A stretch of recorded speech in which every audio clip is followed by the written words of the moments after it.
Continuamos hoy, amigo oyente, nuestro viaje por el libro de Éxodo. Nos corresponde hoy estudiar el capítulo 4 de este segundo libro del Antiguo Testamento. En este capítulo consideraremos las dos objeciones que puso Moisés para no guiar a los israelitas en su salida de Egipto. Estas dos objeciones fueron la incredulidad de Israel y su falta de elocuencia.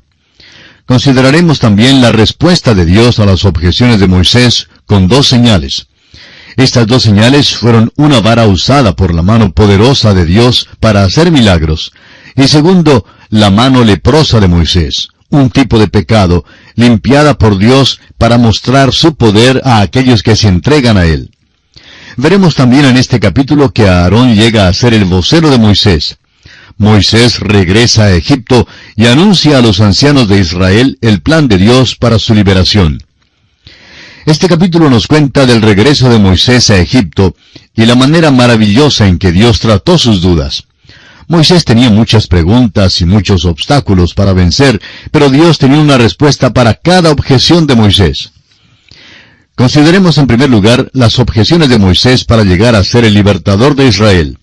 Moisés tenía varias razones por las cuales sentía que no era el hombre adecuado para la tarea que Dios quería que hiciera. Leamos los primeros dos versículos de este capítulo 4 de Éxodo.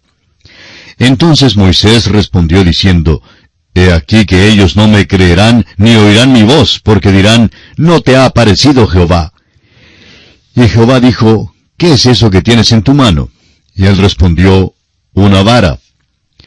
En los días venideros, Moisés utilizaría la vara en muchas maneras diferentes. Llegaría a ser su símbolo de autoridad y un testimonio a Israel y a Egipto de la presencia de Dios con Moisés. También le serviría como una fuente de fuerza a Moisés mismo.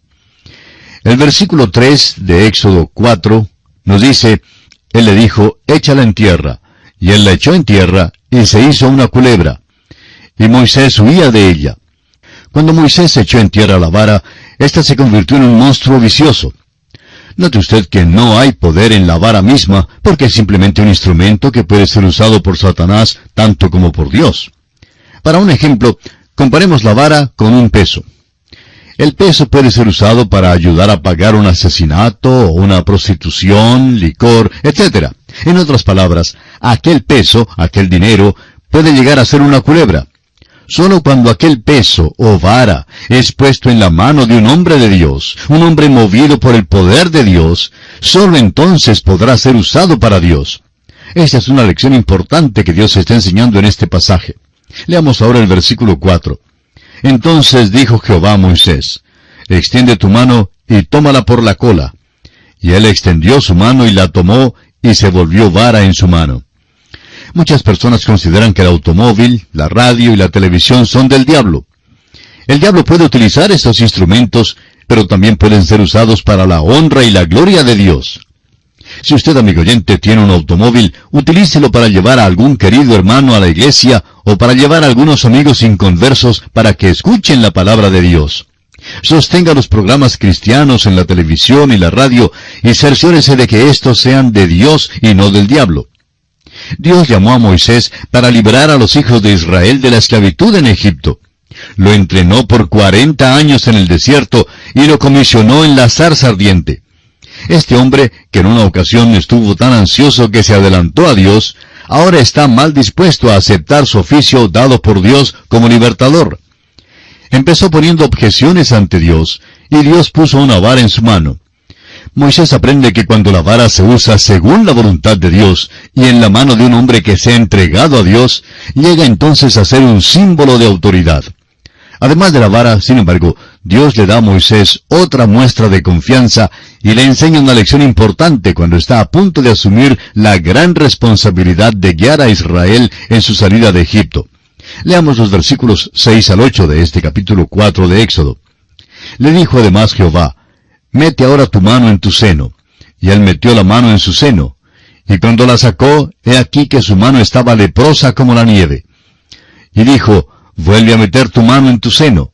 Y él volvió a meter su mano en su seno, y al sacarla de nuevo del seno, he aquí que se había vuelto como la otra carne. Si aconteciere que no te creyeren ni obedecieren a la voz de la primera señal, creerán a la voz de la postrera. El gran mensaje aquí es para Moisés en particular. Su seno habla de su vida interior. Proverbios 4:23 dice, sobre toda cosa guardada, guarda tu corazón, porque de él mana la vida. Moisés metió su mano en el seno, el corazón, simbolizando que la mano haría lo que manda el corazón. Dios quería poner la vara en la mano de un hombre entregado a él. Ahora quiere que la mano de Moisés esté de acuerdo con su corazón. El Señor hizo esta declaración en Mateo 7:17. Así, todo buen árbol da buenos frutos, pero el árbol malo da frutos malos.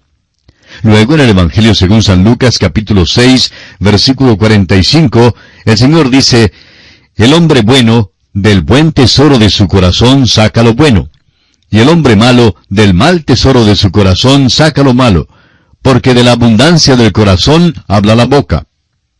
Dios está diciéndole a Moisés que Él quiere tanto su mano como su corazón. Dios está diciéndonos a nosotros lo mismo hoy en día.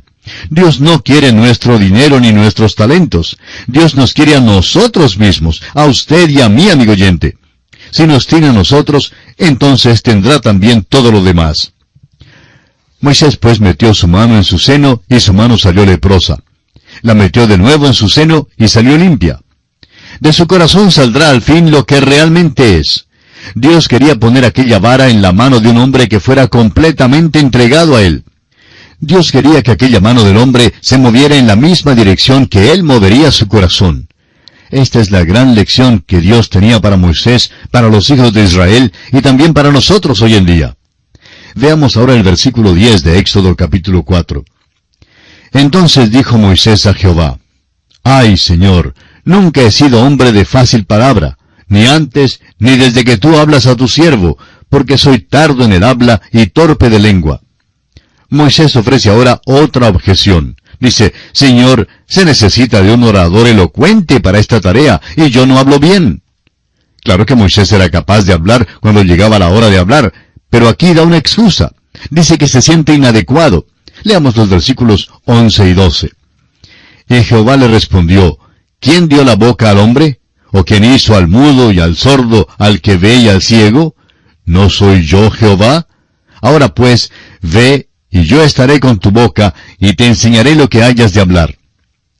Dios está diciéndole a Moisés que no quiere tan solo su mano, sino también su boca. Promete estar con la boca de Moisés y enseñarle lo que debe hablar. Del corazón mana la vida, y lo que está en el pozo del corazón saldrá por el cubo de la boca. Dios quería el corazón de Moisés, pero Moisés todavía pone otra objeción. Escuchemos lo que él presenta como excusa en el versículo 13 de este capítulo 4 de Éxodo. Y él dijo, «Ay, Señor, envía, te ruego, por medio del que debes enviar». Moisés trató de hallar un sustituto. Y llegamos aquí a otro aspecto importante. Aarón llega a ser el vocero de Moisés. Leamos los versículos 14 al 16 de este capítulo 4. Entonces Jehová se enojó contra Moisés y dijo, ¿no conozco yo a tu hermano Aarón, levita, y que él habla bien? Y he aquí que él saldrá a recibirte, y al verte se alegrará en su corazón. Tú hablarás a él, y pondrás en su boca las palabras, y yo estaré con tu boca y con la suya, y os enseñaré lo que hayáis de hacer. Y él hablará por ti al pueblo. Él te será a ti en lugar de boca, y tú serás para él en lugar de Dios. Moisés se equivocó mucho al pedir a Dios un vocero. Dios lo permitió, pero no quería una comandancia dividida. Usted notará que esto causó serios problemas a los hijos de Israel al viajar a través del desierto. Aarón se ocupó en hacer un becerro de fundición para la adoración de Israel, mientras que Moisés estaba en el monte de Sinaí. Esta fue una equivocación terrible de parte de Aarón, y fue resultado de una comandancia dividida. Otros problemas se dejan ver en el libro de Números. Dios no necesitaba a Aarón para la tarea de librar a los hijos de Israel, solo necesitaba a Moisés. Moisés estaba mal dispuesto a confiar en Dios en todo, y entonces Dios tuvo que enviar otro hombre con él. Amigo oyente, nosotros necesitamos reconocer nuestra debilidad, pero cuando Dios nos llama a hacer un trabajo, debemos responder con confianza. Dios nos capacita para hacer la tarea que Él nos llama a hacer. Leamos ahora los versículos 17 al 18 de Éxodo capítulo 4. Y tomarás en tu mano esta vara con la cual harás las señales. Así se fue Moisés, y volviendo a su suegro Jetro le dijo, Iré ahora y volveré a mis hermanos que están en Egipto, para ver si aún viven. Y Jetro dijo a Moisés, ve en paz. En el versículo 19, Dios da buenas noticias en cuanto a sus enemigos en Egipto. Dijo también Jehová a Moisés en Madián, ve y vuélvete a Egipto, porque han muerto todos los que procuraban tu muerte. Notamos aquí que hay un nuevo faraón en Egipto. El padre egipcio de Moisés, por adopción, ya ha muerto, y Moisés puede ahora volver sin peligro a Egipto.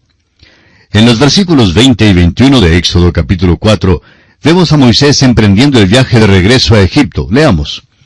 Entonces Moisés tomó su mujer y sus hijos, y los puso sobre un asno, y volvió a tierra de Egipto.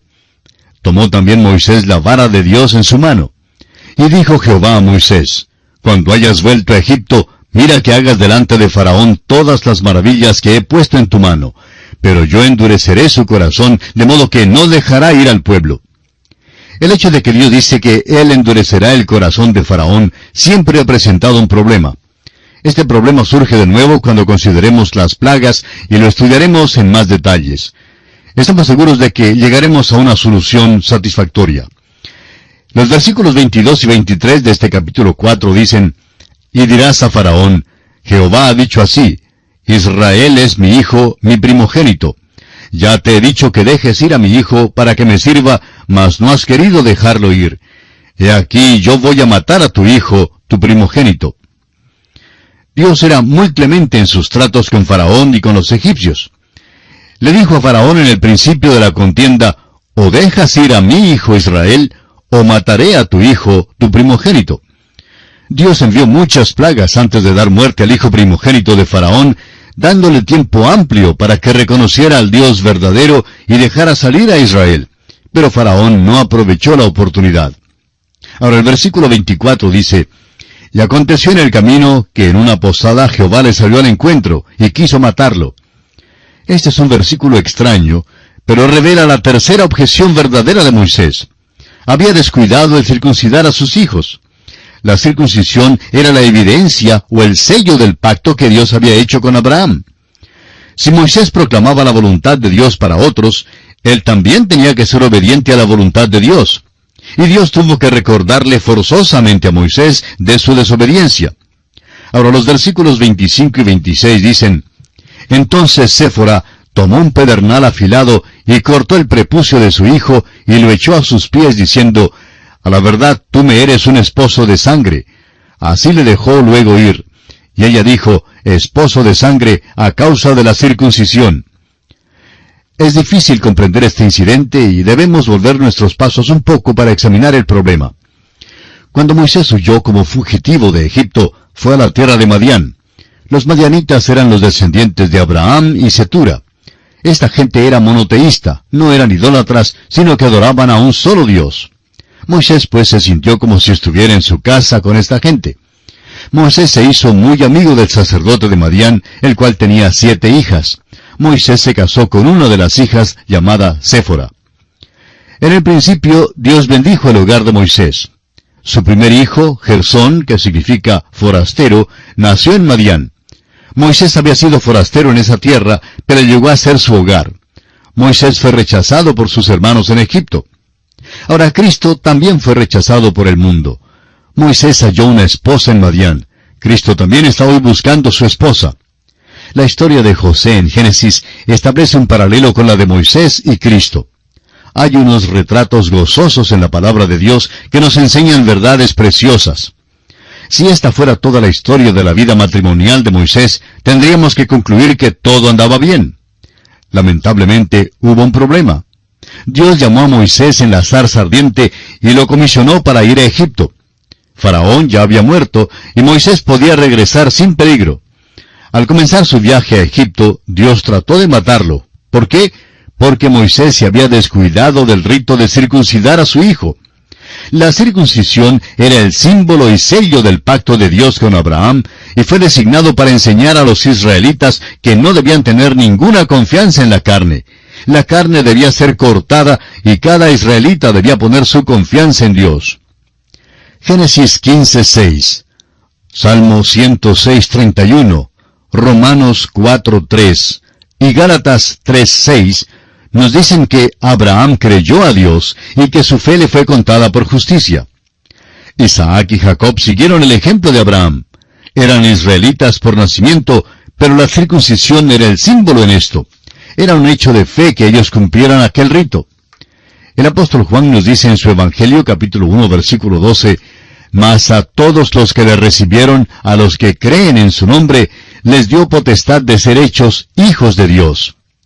La circuncisión era la evidencia de que un hombre era el hijo de Abraham. Era una evidencia de su fe.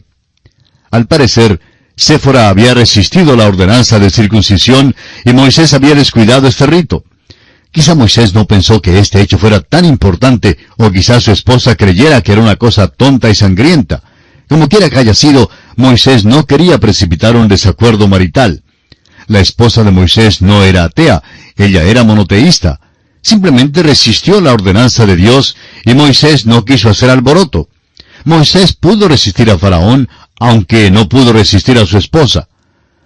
Moisés bien pudo avisar a los israelitas cuando fallaron, sin embargo, no pudo oponerse a su esposa cuando ella falló. Moisés evidentemente creía que podía salirse con la suya en este campo de la desobediencia. Simplemente dejó correr las cosas como hacen algunos obreros cristianos que descuidan sus propios hogares mientras tratan de ayudar a otros. Dios intervino entonces en la vida de Moisés. Lo acechó en camino a Egipto y le reveló la seriedad de la situación. Hay un peligro verdadero cuando el esposo y la esposa no se ponen de acuerdo en cuanto a los asuntos espirituales. Por eso, las Escrituras advierten contra el casarse los creyentes con los incrédulos. Séfora cumplió el rito de la circuncisión de su hijo, y creemos que así salvó la vida de Moisés. Fue un hecho de fe por parte de ella. Reclamó la promesa del pacto con Abraham, la redención de sangre sin ninguna confianza en la carne. Después de la circuncisión de su hijo, Moisés siguió solo a Egipto, y los demás de su familia se quedaron en Madián. Más tarde, Jetro, el suegro de Moisés, llevó a Séfora hasta donde estaba Moisés, y fueron entonces reconciliados. Leamos los versículos 27 al 31 de este capítulo 4 de Éxodo. Y Jehová dijo a Aarón, «Ve a recibir a Moisés al desierto». Y él fue, y lo encontró en el monte de Dios, y le besó. Entonces contó Moisés a Aarón todas las palabras de Jehová que le enviaba, y todas las señales que le había dado. Y fueron Moisés y Aarón, y reunieron a todos los ancianos de los hijos de Israel. Y habló a Aarón acerca de todas las cosas que Jehová había dicho a Moisés, e hizo las señales delante de los ojos del pueblo. Y el pueblo creyó, y oyendo que Jehová había visitado a los hijos de Israel, y que había visto su aflicción, se inclinaron y adoraron. Por fin los hijos de Israel deciden allegarse a Dios en fe. Y será precisamente sobre esta base de la fe que Dios les sacará de la tierra de Egipto y los conducirá a la tierra que les ha preparado. Y así concluye nuestro estudio de este capítulo 4 de Éxodo. En nuestro próximo programa comenzaremos a estudiar el capítulo 5. Confiamos en que usted, amigo oyente, nos vuelva a sintonizar. Será pues, hasta nuestro próximo programa. Es nuestra oración que el Señor le bendiga en forma maravillosa.